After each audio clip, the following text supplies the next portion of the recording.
Assim como toda criatura abençoada com o sentido do paladar, ela nutria um profundo amor por comida deliciosa, não apenas pelo ato de prepará-la e saboreá-la, mas também por compartilhá-la. Para ela, pouco importava se a pessoa vinha de outro mundo ou se demonstrava abertamente não gostar dela. Diante de uma boa refeição, todos eram iguais aos seus olhos. Com uma voz calorosa e convidativa, a protagonista anunciava que a comida estava pronta. No entanto, ao retornar ao presente, ela começou a sentir que algo não estava certo em sua casa. Havia uma inquietação sutil, difícil de explicar. Sua amiga quis entender melhor, e ela explicou que certas coisas pareciam fora do lugar.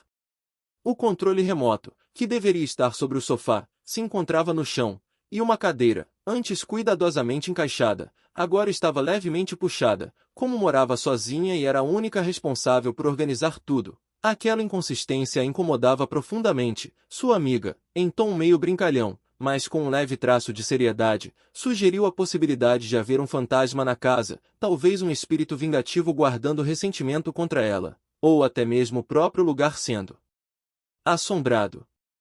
A protagonista insistiu que sempre viveu ali em paz, mas a amiga continuou a especular, levantando a hipótese de que ela poderia ter, sem perceber, entrado em contato com algum objeto amaldiçoado ao passar por algum lugar. A tentativa de assustá-la apenas aumentou seu desconforto, a levando a questionar se a amiga realmente falava a sério. De repente, ambas ouviram um som. Era fraco, mas inconfundível. Elas olharam ao redor, apenas para perceber que não havia ninguém ali. O medo se tornou evidente na amiga, que passou a se perguntar se aquilo que estavam vivenciando era real. A protagonista admitiu nunca ter passado por algo semelhante, mas, ainda assim, afirmou que deveriam verificar, por mais perturbador que aquilo pudesse parecer. A amiga hesitou, apreensiva com a possibilidade de um fantasma real, mas a protagonista seguiu em frente e abriu a porta. As duas espiaram cautelosamente para fora, porém tudo parecia normal, não havia nada em comum, nada fora do lugar. Um alívio tomou conta delas, e concluíram que talvez tivessem bebido demais e deixado a imaginação correr solta.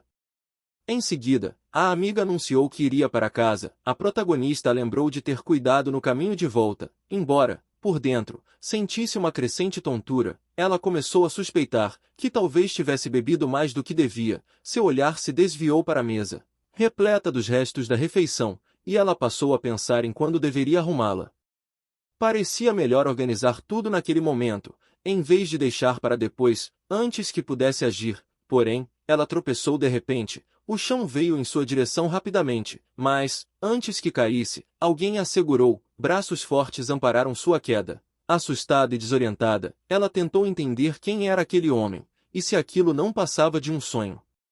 O homem diante dela era incrivelmente bonito. Seus traços eram desconhecidos, não exatamente ocidentais, carregando uma aura exótica e quase sobrenatural. Seus olhos dourados brilhavam suavemente, e suas roupas pareciam ter saído diretamente de um jogo de fantasia. Em seu estado confuso, ela chegou a considerá-lo uma espécie de fada.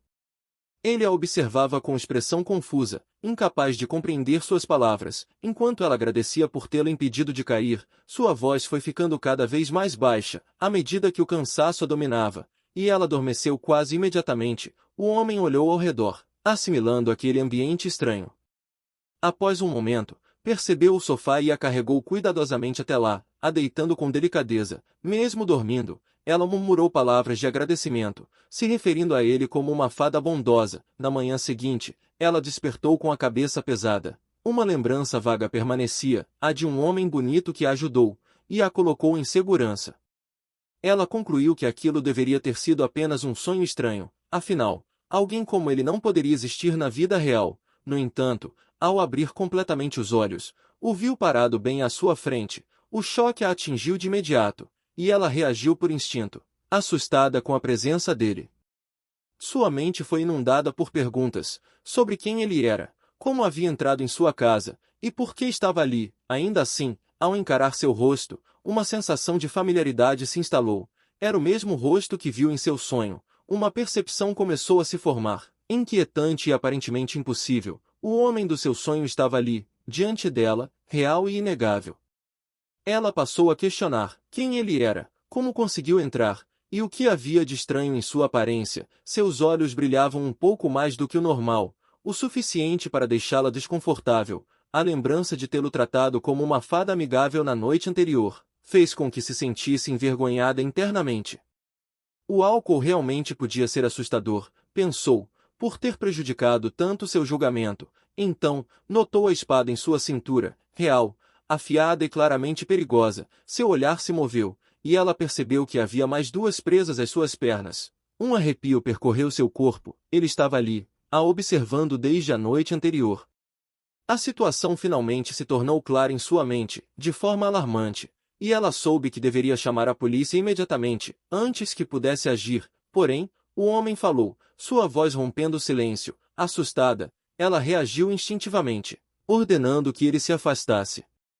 Ele parou, visivelmente confuso com sua reação, como se não compreendesse seu medo. Nesse momento tenso, um som inesperado interrompeu tudo, o alto e inconfundível ronco de seu estômago, ecoando quase como um trovão, distante no silêncio do ambiente. Ela piscou. Surpresa. Ao observá-lo com mais atenção, ele pareceu menos ameaçador e mais digno de pena. Apesar das armas e de sua presença incomum, ele não parecia alguém com intenção de machucá-la. Havia algo quase indefeso na forma como permanecia ali. Após um momento de hesitação, ela se recompôs, e com cautela, passou a considerar se ele gostaria de comer algo. Sua voz ainda carregava cautela, mas estava mais suave. Ela indicou que ele aguardasse um pouco, transmitindo a intenção de preparar algo em breve. Pelo som de seu estômago, ele devia estar faminto. Como era manhã, decidiu que o melhor seria fazer algo leve. Seu próprio estômago ainda estava sensível, por causa do álcool. Enquanto observava os ingredientes disponíveis, passou a refletir sobre o que seria mais adequado. Após um breve momento, uma ideia surgiu. Para um estômago debilitado, nada melhor do que um mingau de ovos leve. Os ingredientes eram simples, arroz e ovos bastavam. Se houvesse legumes restantes, poderia adicioná-los para dar mais sabor e valor nutritivo. Ela começou lavando bem o arroz, até que a água ficasse limpa, o deixando então de molho. Poderia ter usado arroz já cozido, mas, como decidiu preparar tudo do zero, optou por deixá-lo hidratar adequadamente antes de levá-lo ao fogo. Enquanto o arroz descansava, ela picou os legumes com habilidade, seus movimentos precisos e habituais. Em seguida, colocou o arroz para cozinhar, levando à fervura. Em uma panela separada, refogou levemente os legumes picados, até que amolecessem, liberando um aroma suave. Ela então adicionou os ingredientes à panela fervente, mexendo continuamente, para garantir que nada grudasse no fundo. À medida que a mistura cozinhava, quebrou um ovo e mexeu rapidamente, se certificando de que ele se incorporasse de forma suave, sem formar grumos. Uma pitada de sal foi acrescentada, para ajustar o sabor, e ela continuou mexendo até que o mingau adquirisse uma consistência reconfortante. Faltava apenas um pouco mais de tempo no fogo baixo, para que ficasse pronto. Enquanto se concentrava no preparo, um pensamento lhe ocorreu. Ela percebeu que não sabia absolutamente nada sobre o homem que estava dentro de sua casa. Diante disso, decidiu finalmente questionar quem ele era, e como havia conseguido entrar ali. O homem respondeu com uma calma séria, explicando que não pertencia àquele mundo. Ele se apresentou como Nemo, um servo da Floresta do Sol. Seu tom era tão firme e inabalável, que a protagonista passou a se questionar por que ele soava tão sincero. Nemo continuou afirmando que havia chegado àquele mundo através do armário de sapatos, como se aquilo fosse algo perfeitamente natural.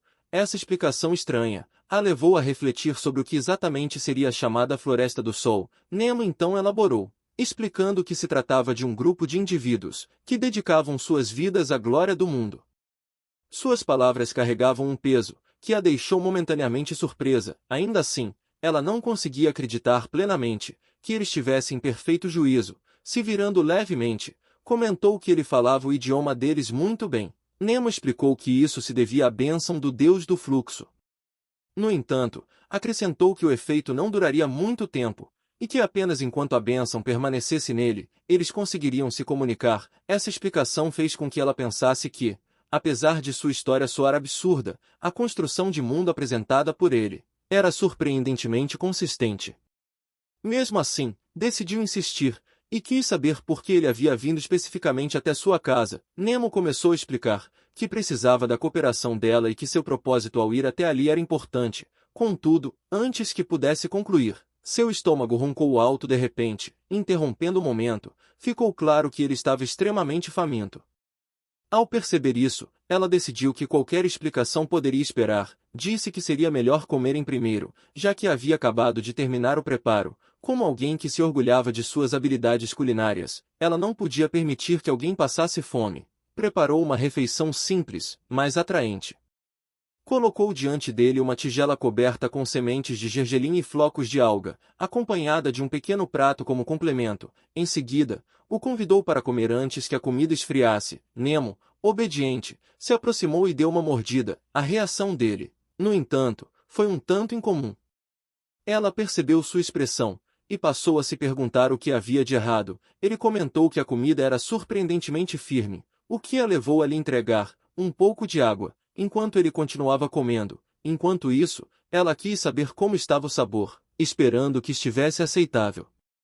Nemo respondeu que nunca havia comido algo tão delicioso em toda a sua vida. Embora suas palavras soassem um pouco exageradas, ela achou agradável vê-lo comer com tanto entusiasmo. Eventualmente, ele terminou a refeição e expressou sua gratidão, afirmando que jamais esqueceria sua gentileza. A protagonista minimizou a situação, dizendo que não era nada demais e que, desde que ele tivesse gostado, isso já era suficiente para ela. Nemo então retornou ao assunto, que tentava explicar anteriormente. Reafirmou que era Nemo, um servo do Sol, ligado a palavras de destruição, e que precisava da ajuda dela. De maneira sincera, pediu que ela fosse com ele e o ajudasse a salvar o mundo deles. Em resposta, a protagonista apenas sorriu. Em vez de responder diretamente ao pedido, voltou a mencionar a comida, querendo confirmar novamente se estava boa. Nemo confirmou que estava realmente deliciosa. Mesmo sem entender o motivo da repetição, percebeu que o sorriso dela permanecia inalterado calmo, porém firme. Enquanto ela dizia gentilmente que ele deveria deixar sua casa, essa resposta o pegou de surpresa. Ele insistiu, afirmando que, caso ela se recusasse a acompanhá-lo, um mundo inteiro pereceria. Ainda assim, ela se levantou com um ar indiferente, ignorando o aviso e dizendo que, já que ele havia terminado de comer, deveria ir embora. Nemo continuou insistindo, sugerindo que talvez sua explicação não tivesse sido suficiente, mas ela o interrompeu no meio, afirmando que já havia sido mais do que o bastante, e que não desejava ouvir mais nada. Sem lhe dar outra oportunidade de falar, ela segurou sua mão e declarou que mostraria a saída. Mesmo assim, ele continuou implorando, dizendo que, se fosse uma questão de confiança, estava disposto a se esforçar mais para conquistá-la. Com sinceridade, suplicou novamente, insistindo que realmente precisavam da ajuda dela. A intensidade em seu olhar a deixou desconfortável, a levando a concluir firmemente que não havia a menor possibilidade de se envolver naquela situação. Por mais bonito que ele fosse, o homem claramente não parecia são, e se envolver com ele só poderia trazer problemas. Com essa decisão tomada, ela o empurrou para fora e disse que fosse incomodar outra pessoa, antes de finalmente fechar a porta. Mesmo depois de expulsá-lo, não conseguiu evitar um leve incômodo, pensando que não teria sido tão difícil para ele simplesmente ir embora quando ela pediu. No entanto, logo seus pensamentos deram lugar à confusão. Ao perceber o silêncio incomum, não havia passos, nem qualquer sinal de que ele tivesse ido embora. Ela hesitou, considerando a possibilidade de ele ainda estar do lado de fora. Ainda assim, tentou se recompor. Não havia motivo algum para abrir aquela porta novamente, ou se envolver com alguém tão estranho. Determinada, tentou se concentrar em seu trabalho, porém, conforme o tempo passava, sua curiosidade continuava a incomodá-la. Após 5 horas, se percebeu olhando novamente para a porta, notando que o silêncio persistia desde então. A ideia de que ele ainda pudesse estar ali voltou à sua mente. Incapaz de ignorar por mais tempo, decidiu que seria melhor verificar e acabar com a dúvida. Quando finalmente abriu a porta, se deparou com uma cena chocante. Nemo ainda estava ali, sentado do lado de fora, sob o frio intenso. Ela ficou olhando para ele, incrédula, tentando compreender como ele realmente havia permanecido ali por 5 horas, enfrentando um clima tão rigoroso. A realização a deixou inquieta. Deixar alguém do lado de fora, no meio do inverno, por tanto tempo, parecia simplesmente errado. Cedendo, ela permitiu que ele entrasse. Assim que ele finalmente entrou, ela passou a questionar: o que ele estava pensando ao permanecer ali fora, em condições tão frias. Nemo respondeu de forma simples, que ela mesma havia mandado que ele fosse embora. A resposta direta o deixou momentaneamente sem palavras. Em seguida, ela quis saber por que ele não havia simplesmente retornado ao seu próprio mundo, ou de onde quer que tivesse vindo. Em resposta, ele lançou um olhar para algo, chamando sua atenção. Ao seguir a direção do olhar dele, ela percebeu que ele observava o armário de sapatos, o que a fez hesitar e reconsiderar tudo. Pensando melhor, ele realmente havia afirmado ser de outro mundo, e de fato, surgiu do nada, a possibilidade de que estivesse dizendo a verdade. Começou a se formar em sua mente, afastando esses pensamentos por hora. Ela lhe disse para beber algo quente, a fim de ajudar seu corpo a se recuperar. Preparou leite com mel, o aquecendo cuidadosamente para aliviar o frio. Nemo bebeu e demonstrou alívio visível, o que a fez se perguntar, em silêncio, se ele simplesmente tinha um gosto incomum por comida. Ainda assim, lembrou a si mesma de que isso não mudava nada. Quando ele terminou, ela afirmou que ele deveria ir embora. Nemo fez uma última tentativa, pedindo que ela reconsiderasse seu pedido. No entanto, ela recusou com firmeza, declarando que, mesmo que a história dele fosse verdadeira, ela tinha sua própria vida para viver, não era algo que pudesse abandonar de repente, e ele deveria procurar outra pessoa. Nemo então explicou que isso não era possível, pois ele vinha de outro mundo, e só podia se comunicar com a primeira forma de vida inteligente que encontrasse ali. Por isso, pediu mais uma vez que ela reconsiderasse. Enquanto falava, pronunciou um nome estranho dirigido a ela, algo desconhecido e intrigante. Confusa, ela quis saber o que ele havia dito. Antes que pudesse obter uma resposta adequada, ele se levantou de repente. Ela o chamou, mas ele se moveu rapidamente e abriu o armário de sapatos. Ao olhar para dentro, ela o chamou novamente, tentando confirmar se ele estava ali, mas não houve resposta. O armário estava vazio. Ela ficou olhando, em silêncio, atônita. Enquanto seus pensamentos disparavam, a compreensão se instalou de forma lenta, porém inevitável. Ele realmente vinha de outro mundo, aparecendo e desaparecendo por meio de algo tão comum quanto seu armário de sapatos. Ela passou a considerar se aquele móvel em sua casa poderia, de alguma forma, ser um portal para outro mundo. No entanto, por mais que o examinasse, ele permanecia completamente vazio. Por fim, ela fechou a porta e decidiu ignorar aquilo por enquanto. Já havia presenciado muitas coisas estranhas em sua vida, mas aquilo a perturbava de uma maneira difícil de explicar. Ao se mover, notou o homem surgindo novamente, o que a fez questionar se o que havia visto antes era realmente real. Em pouco tempo, os dois estavam finalmente sentados. Ela mencionou o desaparecimento repentino dele mais cedo, admitindo que aquilo a havia assustado. Nemo pediu desculpas e explicou que o feitiço de linguagem havia se dissipado, não lhe restando outra opção senão lançá-lo novamente. Ela não compreendeu de imediato, e ele esclareceu que se tratava de uma magia que traduzia automaticamente suas palavras para o idioma dela. Ao refletir, ela percebeu que os movimentos dos lábios dele não correspondiam em nada às palavras que ouvia. A sensação era semelhante a assistir a um filme estrangeiro mal dublado. Mesmo assim, ela considerou suas alegações, disse a si mesma que, apenas por hipótese, poderia aceitar como verdade tudo o que ele havia dito sobre outro mundo e sua destruição. Ainda assim, mesmo acreditando nele, não via motivo algum para atravessar até lá e salvar aquele mundo. Concluiu firmemente que não tinha intenção de ir com ele, e tentou encerrar a discussão. Nemo, porém, insistiu que havia recebido uma ordem sobre aquilo. Isso a fez hesitar, imaginando que tipo de ordem poderia ser. Ele explicou que os profetas da Floresta do Sol o haviam instruído a permanecer ao lado dela e ajudá-la em qualquer coisa, até que estivesse disposta a salvar o mundo deles.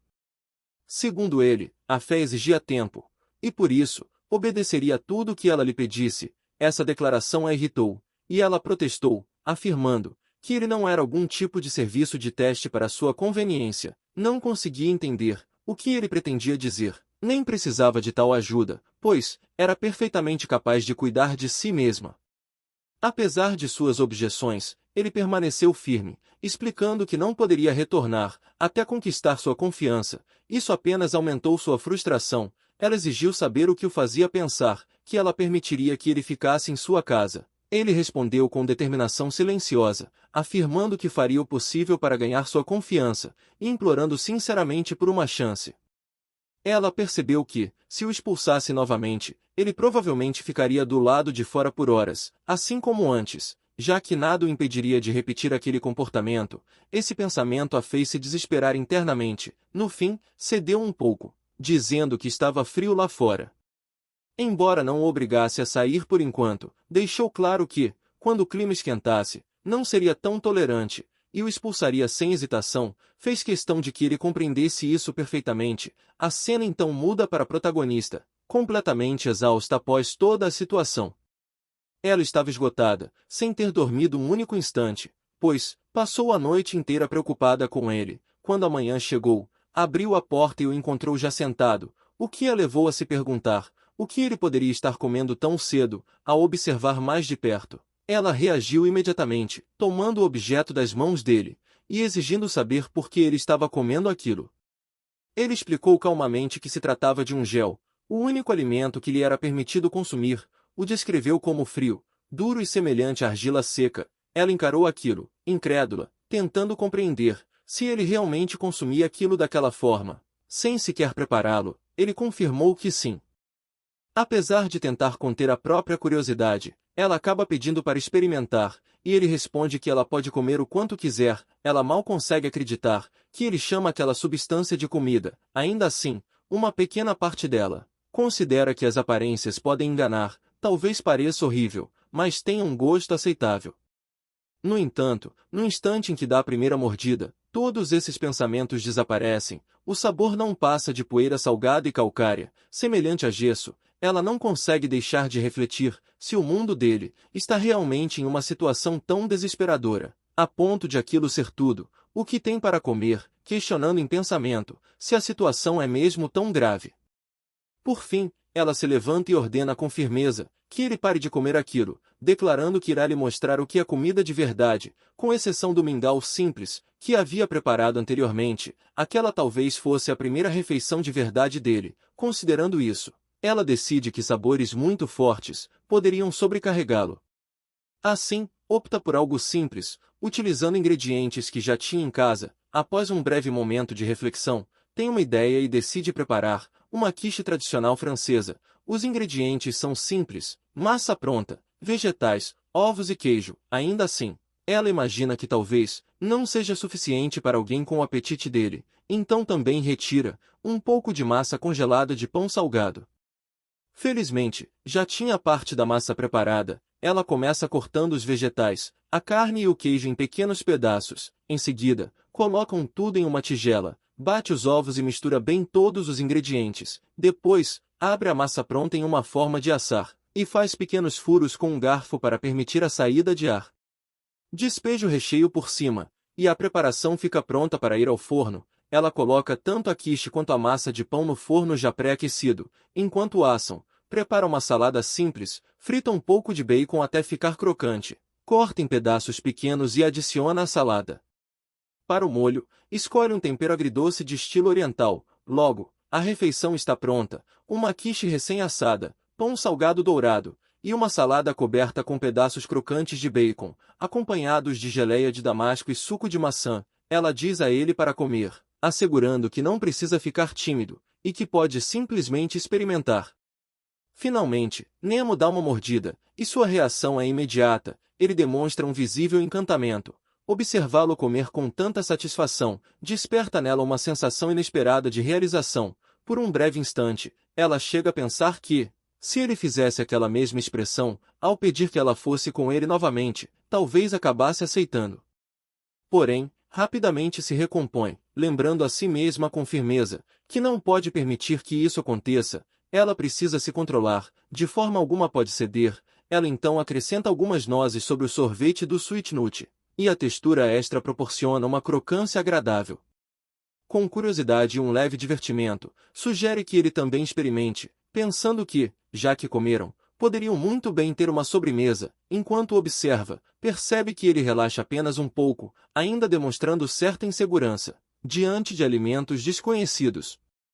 Isso lhe parece estranho, quase como se ele nunca tivesse comido nada, além daquela substância calcária durante toda a vida. Ela passa a refletir sobre como isso seria possível, se questionando se de alguma forma Haviam aprendido suas preferências e atendido apenas a elas. Durante todo esse tempo, esse pensamento permanece, enquanto ela tenta imaginar de que tipo de mundo ele poderia ter vindo. Limpando a garganta, ela muda de assunto e pede que ele explique um pouco sobre seu trabalho. Ele responde que é apenas um servo e não sabe muito, mas promete fazer o possível para responder. Após um instante, ele pergunta se há algo que possa usar para desenhar. Ela pede que ele aguarde um momento, e então lhe fornece o necessário. Ele começa a esboçar, explicando que o mundo dele existe em uma dimensão muito mais leve, e inferior à deles. Para ilustrar, descreve como se fossem camadas.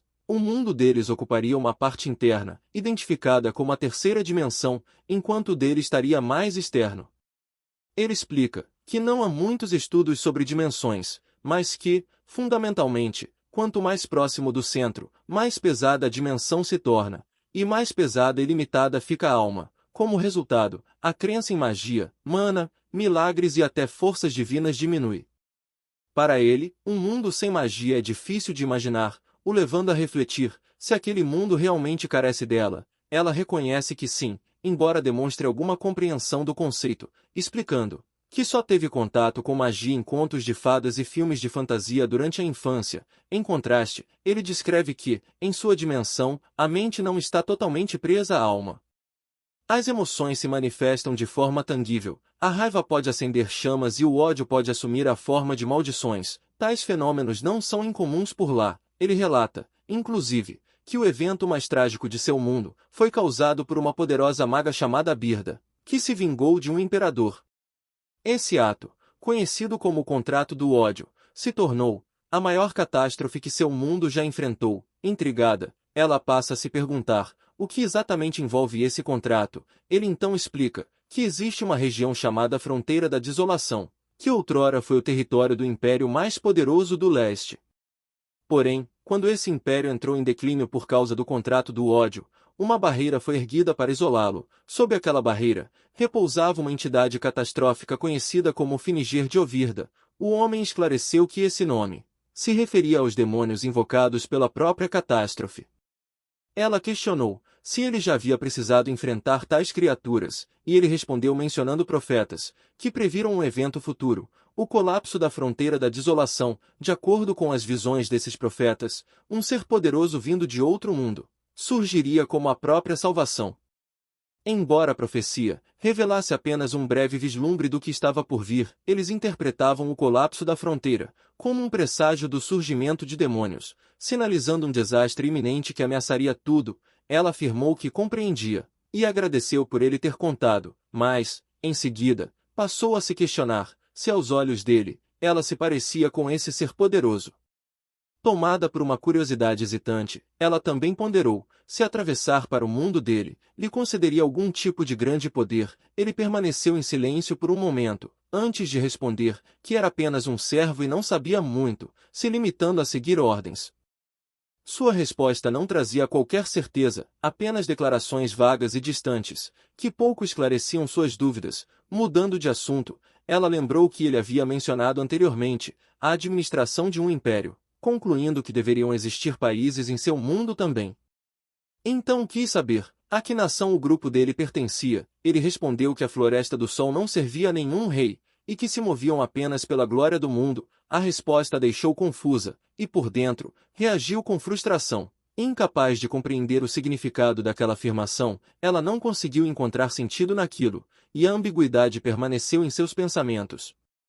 Alguns dias se passaram desde a chegada dele, e durante esse período, ele perguntava repetidamente se havia algo em que pudesse ajudar. Todas as vezes, ela respondia que não era necessário, e que ele poderia simplesmente se sentar no sofá e esperar, talvez assistir televisão até o início do filme. Seu raciocínio não era apenas interferir no suposto objetivo de Nemo, de levá-lo embora, mas também era influenciado por um incidente anterior. Ele havia quebrado um prato, e quando ela perguntou se ele estava bem, sua reação foi de pânico extremo. Ele tremia, chorava e pedia desculpas repetidamente, apavorado por ter quebrado algo que lhe foi confiado. A intensidade daquela reação a deixou inquieta, a levando a imaginar que tipo de experiências em seu mundo poderiam provocar tanto medo diante de um simples acidente. Rapidamente, porém, afastou esse pensamento, dizendo a si mesma que não deveria pensar demais nisso, afinal, ele iria embora quando tudo terminasse. Decidiu, então, focar no que precisava fazer. Embora a pipoca fosse um lanche clássico para filmes, ela considerou preparar torradinhas doces em vez disso. Reuniu os ingredientes: pedaços de pão congelado, manteiga, açúcar e opcionais como alho picado, salsinha ou canela em pó. Derreteu a manteiga no micro-ondas por 30 segundos e misturou o açúcar até obter uma combinação homogênea. Forrou uma assadeira com papel manteiga, organizou os pedaços de pão descongelados e cobriu cada um deles uniformemente com a mistura. Levou ao forno a 180 graus Celsius por cerca de 10 minutos. Depois cortou em pedaços pequenos e polvilhou canela por cima. As simples torradinhas de canela estavam prontas. Ela o chamou ao levar o prato, enquanto sua mente voltava a tudo que havia pesquisado nos últimos dias: viagens dimensionais, magia de invocação interdimensional e mundos além do seu. Ela havia procurado qualquer coisa que se assemelhasse à sua situação atual, na esperança de encontrar experiências semelhantes, mas nada concreto surgiu. Em vez disso, encontrou inúmeros romances e filmes com temas parecidos, como o que estavam assistindo naquele momento. Ela havia perguntado a Nemo sobre as semelhanças entre o mundo dele e o seu, mas, eventualmente, ambos acabaram se envolvendo no filme. Observar as reações dele acabou sendo surpreendentemente divertido. Ainda assim, ela sabia que aquela situação não poderia durar para sempre. Ele estava ali por um motivo, e ela continuava desconfiada quanto a isso. Embora tivesse começado a nutrir certa afeição por ele, isso se devia mais à pena e à curiosidade. Ele parecia passivo, alguém que simplesmente obedecia aos profetas, sem questionar. Ela sentia compaixão por ele, mas não conseguia confiar plenamente em alguém assim. Em um certo dia, Nemo retornou ao seu mundo, para receber outro feitiço de tradução, ou talvez algum tipo de bênção. Enquanto ele estava fora, ela pensou em preparar lanches para a noite, e até deixar alguns ingredientes prontos para o dia seguinte. Enquanto se movia pela casa, ouviu um som repentino, e passou a considerar se ele havia retornado. Se levantou e comentou que daquela vez ele havia demorado um pouco mais, observando que, anteriormente, não levou tanto tempo. Porém, ao vê-lo, sua compostura se desfez. Ela ficou em choque ao encará-lo, tentando entender que tipo de ferimentos eram aqueles, espalhados por seu corpo. Com a voz carregada de preocupação, quis saber exatamente o que havia acontecido ao vê-lo naquele estado. Ele respondeu que não doía tanto quanto parecia, mas ela imediatamente rebateu, considerando absurdo dizer algo assim. Não havia como ferimentos daquele tipo não causarem dor, e ela não conseguia aceitar uma resposta tão evasiva. Sua mente disparou, enquanto tentava compreender como ele poderia ter acabado daquele jeito. Um pensamento repentino surgiu, e ela hesitou, antes de considerar se aquilo poderia ter sido causado pela comida que ela havia preparado. O silêncio que se seguiu foi suficiente para que percebesse a verdade. Era exatamente esse o motivo.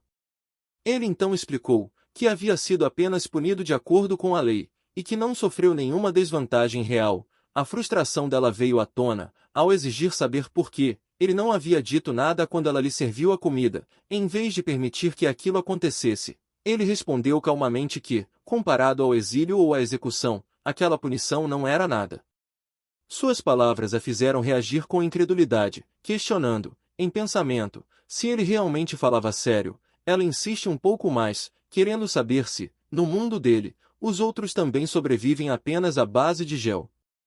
Ele confirma que sim, explicando que os servos só têm permissão para consumir um gel, uma substância criada pelos profetas, para impedir desejos considerados inadequados à sua posição. Em essência, todas as suas escolhas são retiradas, para que possam se dedicar exclusivamente a servir os profetas. Enquanto absorve essa informação, ela percebe um leve espasmo nele. Ele rapidamente se volta para ela, e esclarece que não teve a intenção de se expressar daquela forma. Isso a leva a refletir sobre quais seriam, de fato, as intenções dele. Ela continua apontando que aquilo não pode se limitar apenas à comida.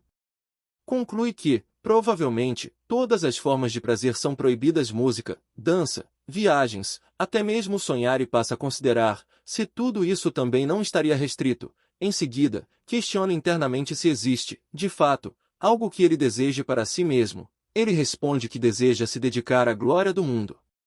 Ainda insatisfeita, ela levanta uma questão simples: passa a ponderar se ele é realmente feliz naquele momento. Ele se levanta lentamente e admite que não acredita ser feliz, mas revela que há algo de que gosta. Ele explica que a comida que ela prepara se tornou algo precioso para ele, e que comê-la passou a ser sua fonte de felicidade.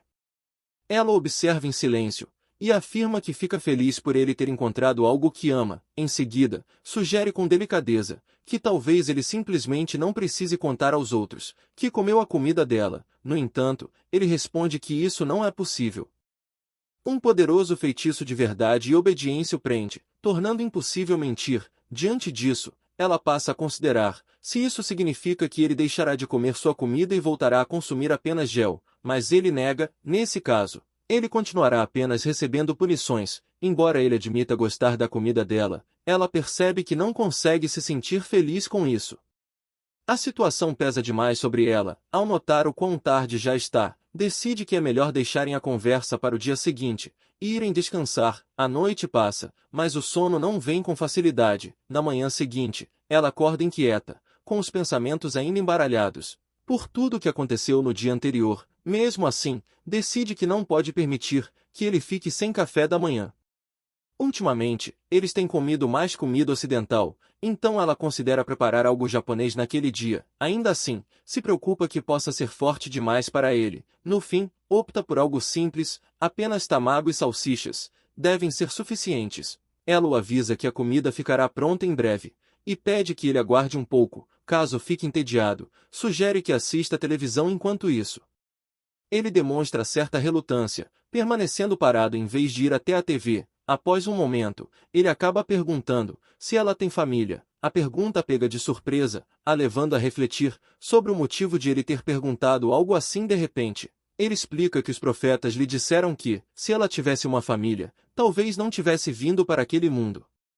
Também haviam insistido que, mesmo que ninguém parecesse observá-lo naquela casa, ele deveria confirmar isso por conta própria. Por isso, ele volta a pensar sobre a existência de uma família na vida dela. Ela então conta que teve uma avó, mas que ela faleceu no ano anterior. Em um dia chuvoso, sua avó a encontrou abandonada à beira da estrada, quando ainda era criança.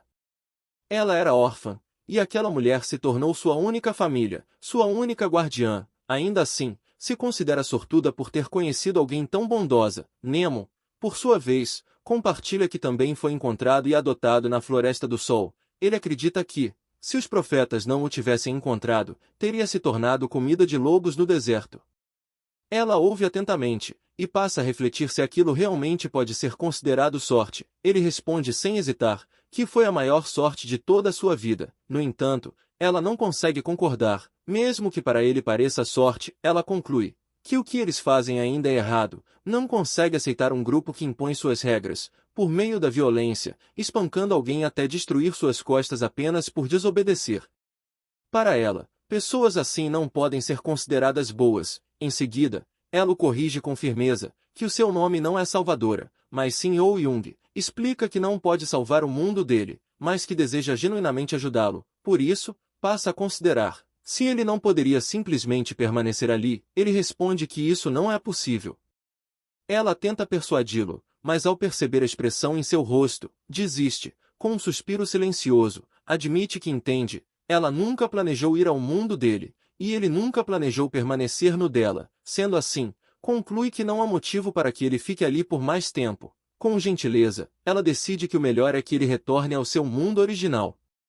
Ele a observa por um longo momento, e então, com sinceridade, reconhece sua bondade. Ele percebe o quanto ela cuidou dele, preparou comida para ele, e lhe mostrou o que é a felicidade. Também entende que nunca havia conseguido expressar tais sentimentos antes, mas, agora, ao se preparar para partir, finalmente consegue. Ele lhe oferece um agradecimento sincero e profundo, e em seguida foi embora. Já Oh Jung, quando fica frustrada, ela faz biscoitos. Já se passaram 4 dias desde que Nemo foi embora. Normalmente, ele voltaria rapidamente. Vagando por ali em busca de algo para ajudar, ela pensa que gostaria que seu coração pudesse ficar completamente vazio, como aquele creme. Passa a refletir se aquilo realmente foi uma despedida definitiva, e se foi certo deixá-lo ir daquela forma. Talvez ele esteja sendo maltratado novamente por não tê-la levado consigo. Ainda assim, conclui que não adianta pensar demais nisso. pois nada mudará. Todos aqueles sentimentos desnecessários de culpa acabam desaparecendo de repente. Nesse momento, seu telefone toca. Ela se pergunta quem poderia ser. É uma mensagem informando que a obra levará mais tempo do que o previsto. Ao que tudo indica, ela precisará tirar mais 2 dias de folga. Já havia tirado uma semana inteira por causa das reformas. E agora mais 2 dias. Sua pausa acabou ficando ainda mais longa. Em momentos assim, biscoitos doces são a melhor opção. O aroma adocicado é a única coisa capaz de confortá-la agora. De repente, alguém toca a campainha. É Mizuki. Ela comenta que está extremamente frio lá fora. Yo-Young então lembra que havia passado o código da fechadura automática, refletindo que ela poderia simplesmente ter entrado.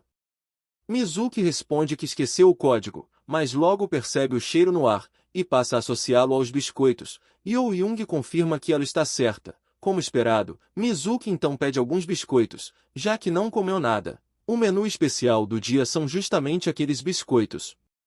Ao comer, Mizuki sente como se tivesse voltado à vida. Por fim, ela observa Yo-Young com atenção e passa a refletir sobre o que poderia estar errado, percebendo que ela, talvez esteja tentando esconder algo. O cheiro doce estava se espalhando até o lado de fora, e sempre que Yo-Young está com problemas, acaba fazendo biscoitos. Ainda assim, Yo-Young afirma apenas que teve vontade de assar e nada mais. De qualquer forma, ela perguntou a Mizuki o que faria se alguém de outro mundo lhe pedisse para salvar sua vida ou o próprio mundo. A pergunta fez com que Mizuki pensasse se ela havia assistido a algum filme de fantasia. Yo-Young respondeu que era algo desse tipo. Quando Mizuki comentou que, caso fosse para outro mundo, gostaria de saber o que ganharia com isso, Yo-Young insistiu que não era bem assim, mas explicou que lhe disseram que, se simplesmente fosse, poderia navegar pelo mundo. Mizuki respondeu que não havia a menor chance de ir. Ela havia acabado de sobreviver ao inferno dos exames, então não via motivo para se meter em algo assim. Pensou na família e nos amigos, além do fato de estar procurando emprego, a menos que oferecessem uma fortuna, ela estava fora. Isso fez com que Yo-Young pensasse que Mizuki era extremamente realista. Quando Mizuki sugeriu que ela pensasse melhor, passou pela sua cabeça a ideia de que talvez construíssem um restaurante de alto padrão, no meio da cidade para ela, mas logo descartou essa possibilidade. Ainda assim, concluiu que, se nada disso estivesse acontecendo, então era melhor assim. Yo-Young sentiu que talvez fosse, porque não conversava com alguém há muito tempo, mas teve a impressão de estar sendo puxado de volta para a realidade.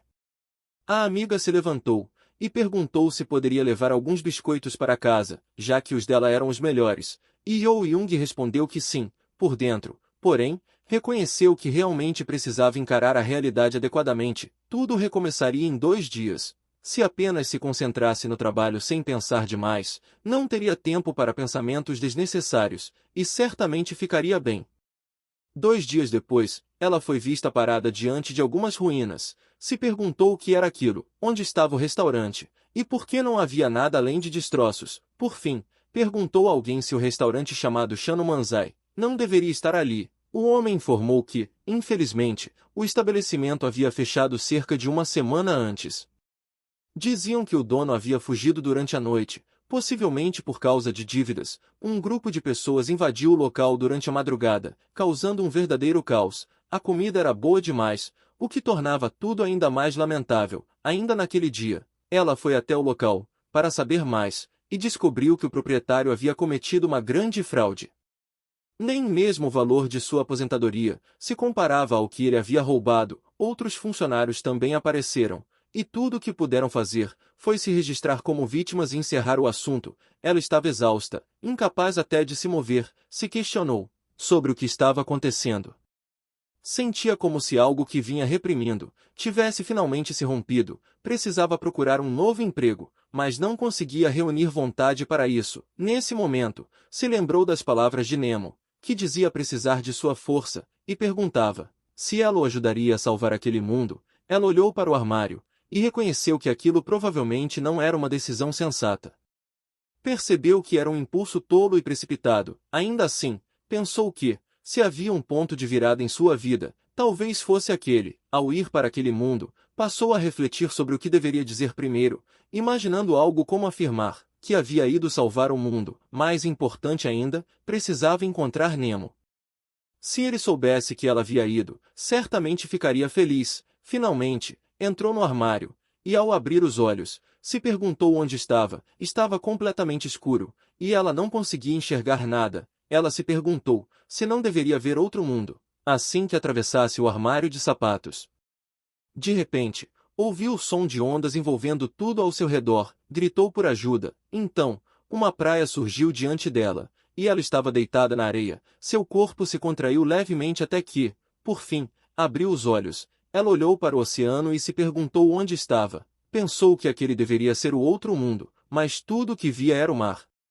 Talvez não fosse outro mundo, mas apenas algum lugar desconhecido no exterior. Nenhum dos romances secais que havia lido online mostrava algo assim. Se perguntou se aquele não seria o momento em que alguém apareceria para salvar o protagonista. Assim, começou a gritar, perguntando se havia alguém ali para salvar o mundo, mas não houve resposta.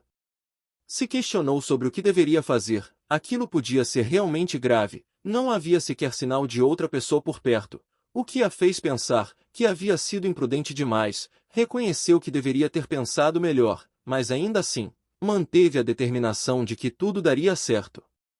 Talvez apenas aquela praia estivesse deserta, e se avançasse mais, encontraria alguém. Ao deixar a praia, encontrou uma floresta densa cheia de vegetação, mas, acima de tudo, estava com muita sede. Imaginou que, com tanta vegetação, deveria haver água por perto. Ainda havia tempo antes do pôr do sol, então continuou caminhando, e como esperava, encontrou água. Ela foi beber, mas a água era extremamente salgada, o que a fez concluir que a água do mar estava invadindo a floresta. Nesse caso, não haveria água potável em toda a região. Ainda assim, sabia que era cedo demais para desistir. Talvez houvesse uma vila próxima. Com sorte, poderiam lhe dar água e até ajudá-la.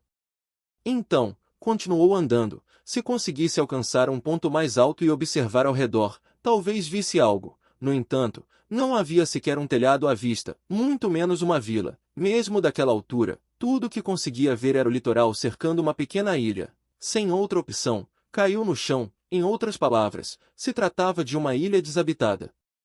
Ela começou a chorar, questionando o que deveria fazer. E se ter ido até ali teria sido um erro. Ninguém havia dito que o outro mundo seria uma ilha deserta, e ela se recusava a acreditar que Nemo a havia enganado. Então, percebeu algo, uvas frescas. Pensou que, ao comer alguma coisa, se sentiria um pouco mais calma. Ela teve sorte de encontrar aquelas frutas.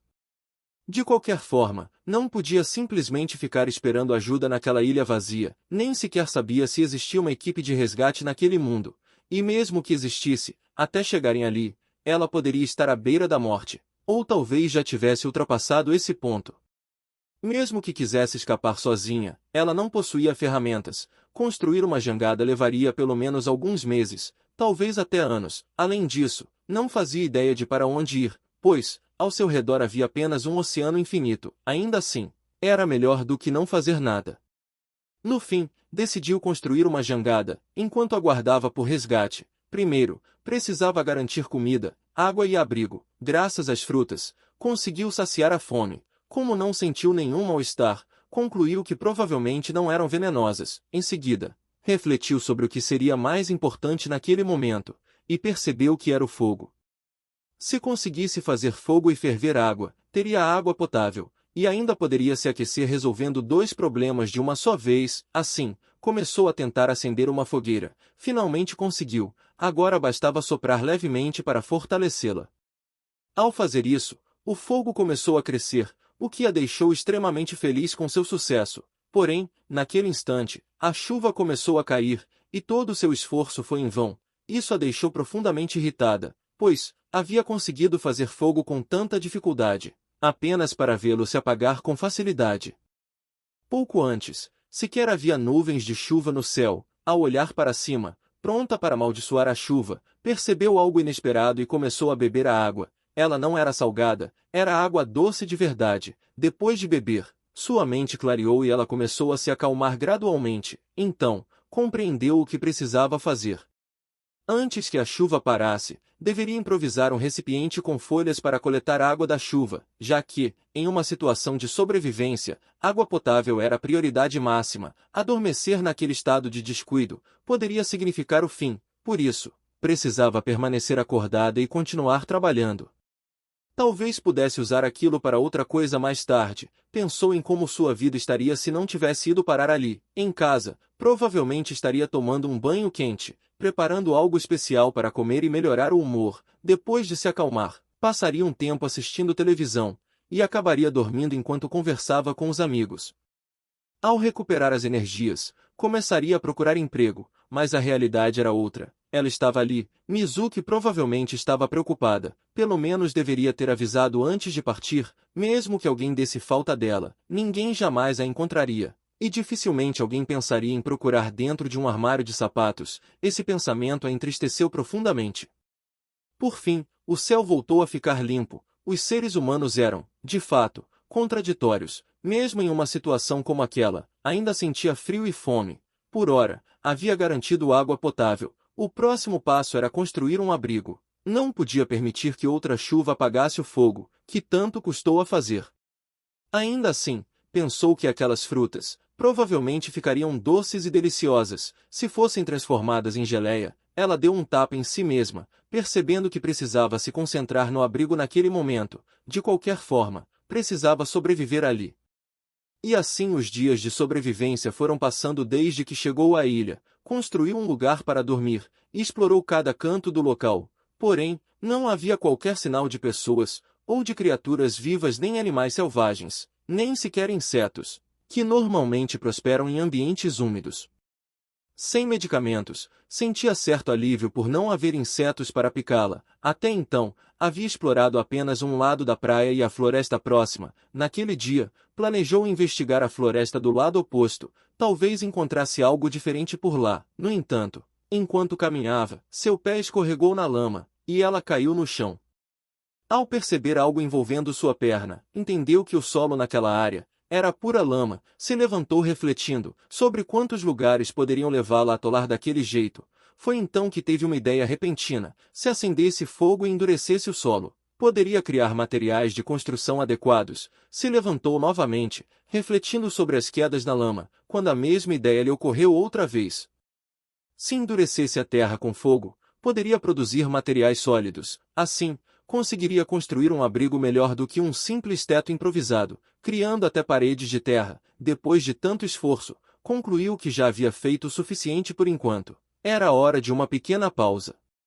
De repente, um arco-íris surgiu diante de seus olhos, e ela se viu em outro lugar estranho. Ainda assim, percebeu que aquele ambiente era melhor do que a praia lamacenta onde estava antes. O clima parecia especialmente agradável naquele dia. Não tinha certeza se aquele era realmente o mundo em decadência mencionado por Nemo, mas uma coisa era clara: sua própria vida estava desmoronando.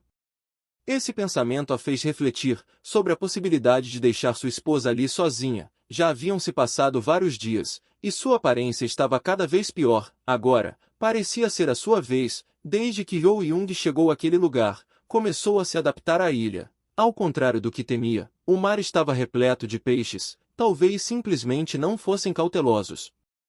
Bastava jogar um cesto vazio na água, para que eles se aproximassem facilmente. Tudo o que precisava fazer era puxá-lo de volta para capturá-los. Era quase como um buffet livre, mas isso não significava que poderia permanecer ali para sempre. Enquanto garantia alimento e melhorava o abrigo, começou também a construir um barco para escapar da ilha.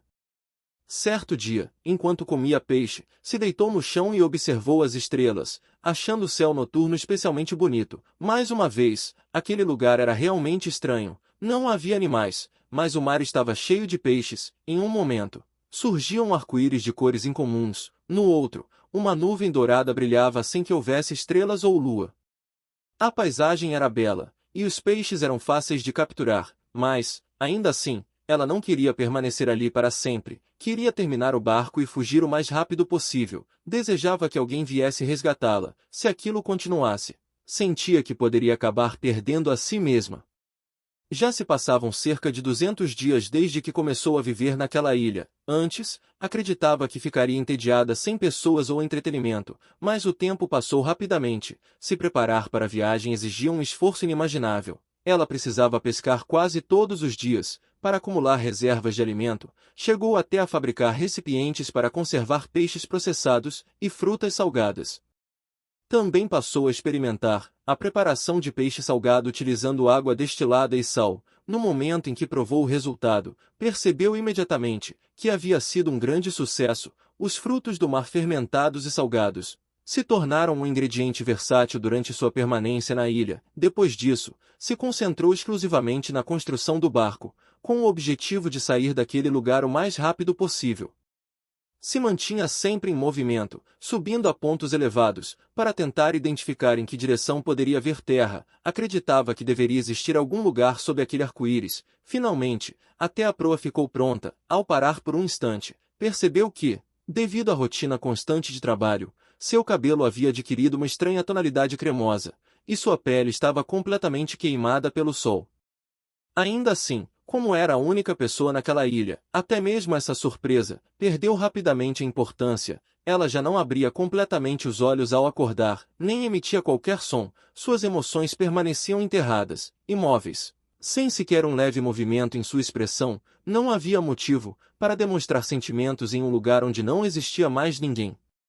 Embora tivesse se acostumado à vida na ilha, a solidão crescia pouco a pouco. Ela desejava apenas ver alguém. Qualquer pessoa, sentia que seria capaz até mesmo de perdoar aquele que a abandonou naquele lugar vazio. Ainda assim, continuava avançando sem desistir, e naquele dia, finalmente, estava deixando a ilha.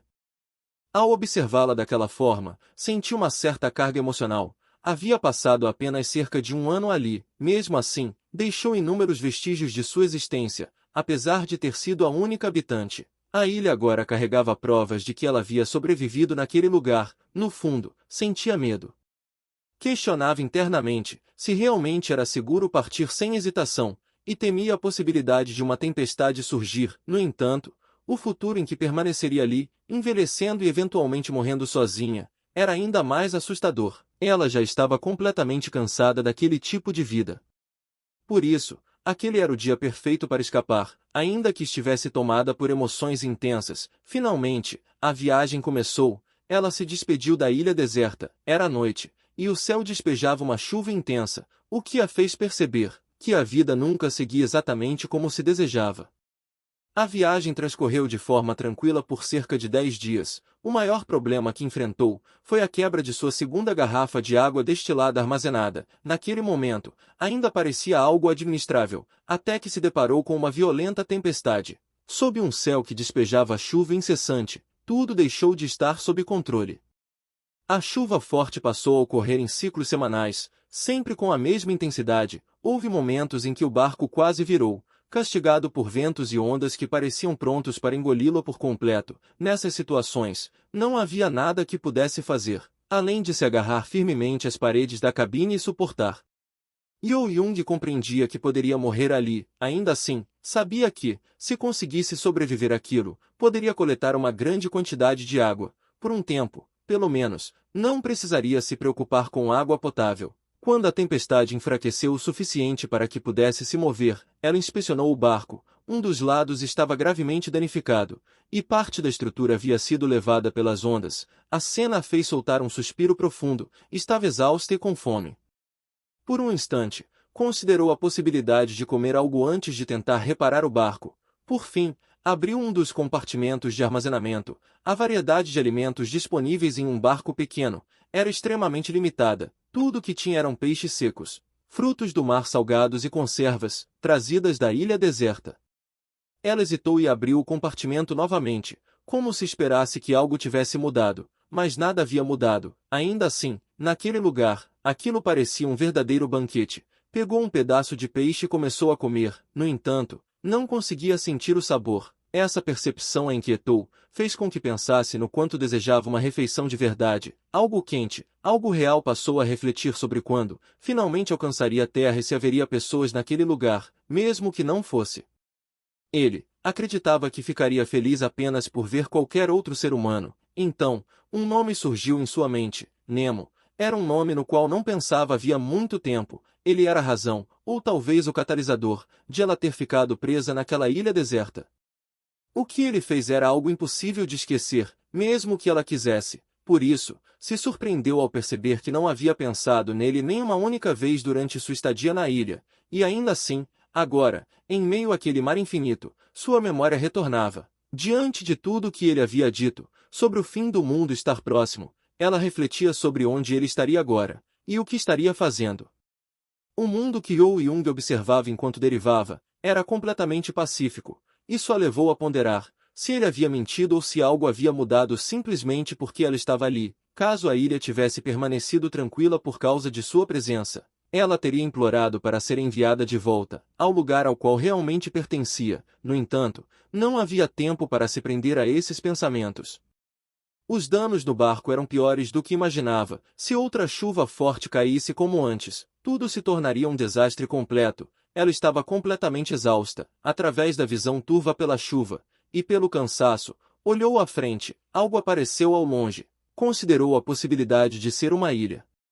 Aquilo estava se aproximando, embora ela nem tivesse percebido. Enquanto lutava contra a tempestade, naquela velocidade, poderia chegar até lá no dia seguinte, e se conseguisse, talvez finalmente encontrasse pessoas novamente. Se tudo desse certo, poderia até obter informações sobre Nemo, sobre a Floresta do Sol, e sobre tudo aquilo que ainda não compreendia.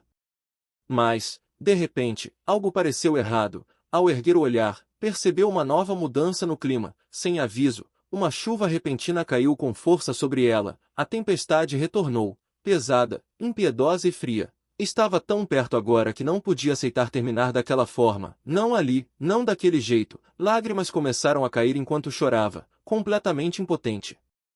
Então, através da visão embaçada, avistou algo enorme à distância, grandes embarcações cortando o mar. A esperança surgiu dentro dela, reuniu o que restava de suas forças e começou a gritar por ajuda, repetidamente. Implorou para que alguém, qualquer pessoa, pudesse ouvi-la, suplicou para que a levassem com eles, mas não houve resposta. O desespero apertava seu coração, e sua voz se quebrava enquanto ela continuava chorando. De repente, uma voz surgiu ao longe, alguém chamando e querendo saber se ela ainda estava viva. Outra voz veio logo em seguida, apontando para sua jangada, e afirmando que parecia que ela estava viva. Alguém questionava se ela estava sozinha, se não havia mais ninguém com ela. Seu coração disparava enquanto escutava. Outra voz gritou que iriam disparar um arpão para prendê-la, avisando para que ela tomasse cuidado. Momentos depois, ela foi puxada para mais perto, sua frágil jangada sendo arrastada em direção ao enorme navio. Com força trêmula, ela conseguiu subir a bordo. Assim que seus pés tocaram o convés, olhou ao redor atordoada. Algo parecia estranho. Ela percebeu que aquelas figuras possuíam orelhas de animais. Um deles comentou que ela parecia estar completamente acabada, embora ainda saudável o suficiente para sobreviver. Outra voz a recebeu a bordo do navio chamado Burning Dolphin. Em seguida, alguém deu um passo à frente, e se apresentou como a capitã. Seu nome era Visby. Por um momento, Yo-Young apenas ficou encarando, tentando processar tudo aquilo. Então, finalmente, reuniu forças e também se apresentou. Yo-Young permaneceu parada no centro do convés desconhecido, com a mente lutando para compreender a cena estranha diante dela. As pessoas ao seu redor eram diferentes de tudo que ela já havia visto. Cada uma possuía orelhas de animais no topo da cabeça, e algumas até tinham caudas, que se moviam suavemente atrás de si. Os detalhes eram vívidos demais para serem fantasias. Em seus pensamentos, se formava uma dúvida inquietante sobre o que exatamente aquelas pessoas eram e se poderiam ser reais. Antes que conseguisse se recompor, um deles zombou de sua presença, se referindo a ela como nada mais do que um sapo. A palavra ecoou em sua mente, trazendo confusão e humilhação ao mesmo tempo. Ela se perguntava se realmente estavam a chamando daquilo, ou se havia entendido algo errado naquela situação absurda. A tensão aumentou quando outra figura avançou. Sua presença era dominante e fria. Sem hesitar, declarou que um sapo não tinha lugar em seu navio, e ordenou que ela fosse jogada ao mar imediatamente. As palavras carregavam uma frieza aterradora, fazendo um arrepio percorrer o corpo já enfraquecido de Yo-Young. No entanto, Visby interveio imediatamente, sua voz firme cortando a ordem com desaprovação. Ela contestou a decisão, questionando se ele realmente pretendia cometer um assassinato. A acusação pairou no ar, mas o homem permaneceu impassível, argumentando que poderiam simplesmente devolver Yo-Young e a jangada à deriva de onde ela havia vindo. Visby recusou essa lógica. Apontou óbvio, a jangada estava severamente danificada, perfurada pelo arpão, não havia chance real de que ela pudesse levá-la em segurança a qualquer lugar. Mandá-la de volta ao mar naquelas condições seria o mesmo que condená-la à morte. Ainda assim, o homem insistia teimosamente que a jangada poderia ser consertada. Sem conseguir mais se conter, Visby exigiu que ele realmente olhasse para Yo-Young. Seu estado frágil era inegável, seu corpo estava reduzido a pele e ossos, e suas roupas mal se sustentavam. Ficava claro que ela não estava à deriva há apenas 1 ou 2 dias. A lembrança da expressão chorosa de Yo-Young ao subir no navio permanecia viva na mente de Visby, tornando ainda mais insuportável a ideia de abandoná-la. Enquanto a discussão continuava, outra voz se juntou em apoio a Visby. Mesmo que humanos fossem considerados problemáticos, aquela situação parecia moralmente errada. Além disso, havia incerteza do clima. A chuva poderia voltar a qualquer momento, colocando sua vida ainda mais em risco. Aos poucos, o apoio crescente começou a mudar o clima a bordo. Por fim, Nock cedeu, embora deixasse sua posição clara, concordou em permitir que Yo-Young permanecesse, mas apenas por consideração a Visby. Seu aviso foi direto e ameaçador. Se Yo-Young tentasse qualquer coisa suspeita ou enganosa, ele não hesitaria em matá-la. Para ele, ela continuava sendo uma presença inquietante, alguém com um cheiro desagradável e aparência estranha. Com o conflito momentaneamente resolvido, Visby voltou sua atenção para Yo-Young, explicou que o homem que havia se afastado era o vice-capitão do navio, uma figura de autoridade com um temperamento difícil. Sem prolongar a tensão, começou a dar ordens à tripulação. A jangada danificada deveria ser recolhida, e o timoneiro deveria ser informado, assim que o trabalho estivesse concluído. O navio retomaria sua rota original sem demora, apenas depois de garantir que tudo estava em andamento. Visby voltou a focar em Yo-Young. Por enquanto, decidiu mostrar o navio e designar uma cabine para ela. Também providenciaria comida, oferecendo a Yo-Young a escolha entre descansar ou comer, dependendo de seu estado. No entanto, antes de qualquer coisa, havia algo que precisava ser feito primeiro. Yo-Young, ansiosa para se mostrar útil apesar da confusão e do cansaço, demonstrou prontamente sua disposição para trabalhar duro. Porém, o pedido de Visby era muito mais simples e necessário. Yo-Young precisava se lavar, pois seu cheiro estava realmente terrível. Após ser conduzida até a área de banho, Yo-Young foi surpreendida novamente. Não esperava muito, especialmente em um navio, mas a presença de um banho adequado a deixou impressionada. Os itens disponíveis eram simples e distantes dos padrões modernos que conhecia, mas, ainda assim, pareciam luxuosos para ela. O calor da água e o simples ato de se limpar trouxeram um conforto que não sentia há muito tempo.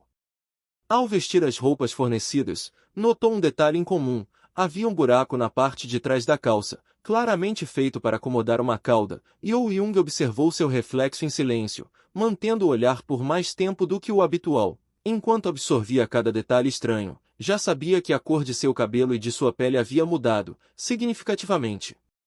Ainda assim, era a primeira vez que se analisava com tanta atenção. A sensação era profundamente estranha, como se estivesse olhando para outra pessoa. A garota refletida diante dela já não se parecia com quem costumava ser. Seus cabelos, antes de um tom leitoso, agora estavam longos o suficiente para alcançar a cintura, e sua pele, que antes tinha um tom mais escuro, semelhante ao de um pão de café, agora parecia diferente.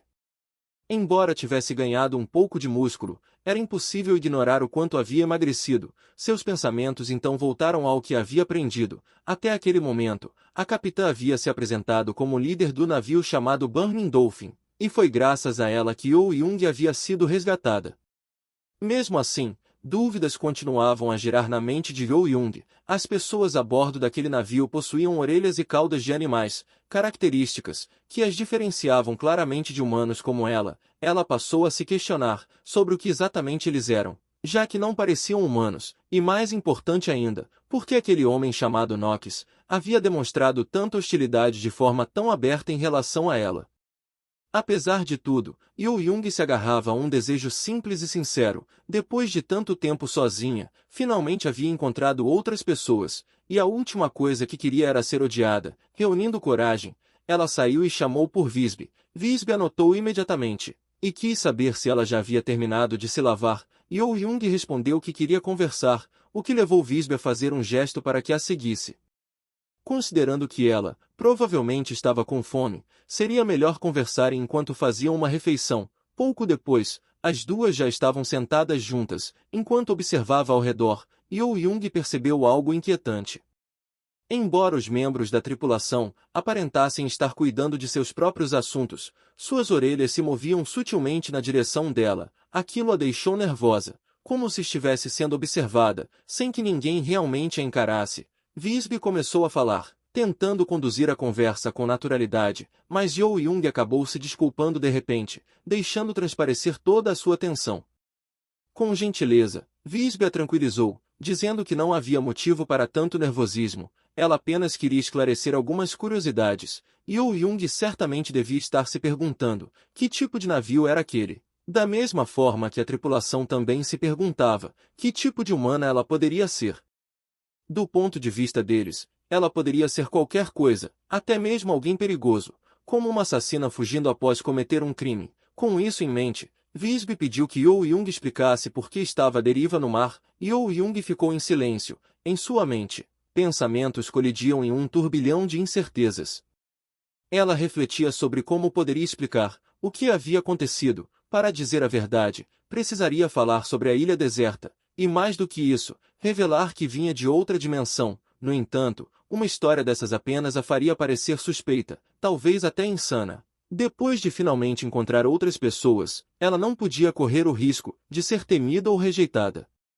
Com cautela, passou a avaliar suas opções, ponderando até que ponto seria seguro revelar a verdade. Talvez fosse melhor testar a situação primeiro. Com hesitação, decidiu fazer uma pergunta indireta, algo que lhe permitisse avaliar a reação de Visby. Mas, no instante em que as palavras saíram de sua boca, ela percebeu o erro. Acabou falando de forma abrupta e estranha demais, se arrependendo imediatamente, por não ter escolhido melhor suas palavras. Visby respondeu com confusão, admitindo que nunca havia ouvido algo parecido. O coração de Yo-Young afundou, e ela teve a sensação de que havia arruinado tudo. Diante disso, concluiu que não havia mais motivo para conter a verdade. Era tudo ou nada. Reunindo o pouco de determinação que ainda lhe restava, decidiu abordar diretamente o assunto de viagens interdimensionais. Visby respondeu com sinceridade, que nunca havia pensado sobre aquilo. Essa resposta simples foi o suficiente para levar Yo-Young a finalmente revelar a verdade. Ela confessou que vinha de outro mundo. Visby então quis saber por que ela havia vindo parar ali. Yo-Young hesitou apenas por um instante, antes de afirmar que havia sido incumbida de salvar aquele mundo. Quando questionada sobre quem lhe deu tal missão, sua mente entrou em disparada. Ela não podia arriscar revelar nada sobre a Floresta do Sol ou sobre Nemo. Não podia permitir que qualquer mal chegasse até ele. Por isso, optou por uma resposta vaga, dizendo apenas que havia sido uma voz. Visby se levantou, com uma expressão difícil de interpretar. Do ponto de vista dela, a história de Yo-Young soava completamente inacreditável. Ainda assim, não sentia qualquer perigo vindo dela, concluindo que Yo-Young era inofensiva, embora talvez um pouco desequilibrada. Decidiu simplesmente lhe atribuir algum trabalho adequado. Yo-Young percebeu imediatamente como estava sendo vista, como alguém completamente louca. Com a atenção se afastando dela, a fome começou a se impor. Era a primeira vez, desde que chegou àquele mundo, que sentia isso de verdade. Movida pela curiosidade, pegou uma colher de sopa, se perguntando, em pensamento, qual seria o sabor da comida naquele lugar. No instante em que o alimento tocou sua língua, Yo-Young recuou e o cuspiu imediatamente. A sopa tinha gosto de terra. Um lampejo de incredulidade cruzou seu rosto, ao perceber que as pessoas realmente comiam aquilo. Como chefe, ela não conseguia aceitar algo assim. Não havia a menor possibilidade de simplesmente ignorar aquilo. Se nada mais pudesse fazer, ao menos consertaria a comida daquele mundo. A partir daquele momento, uma nova determinação começou a criar raízes dentro dela.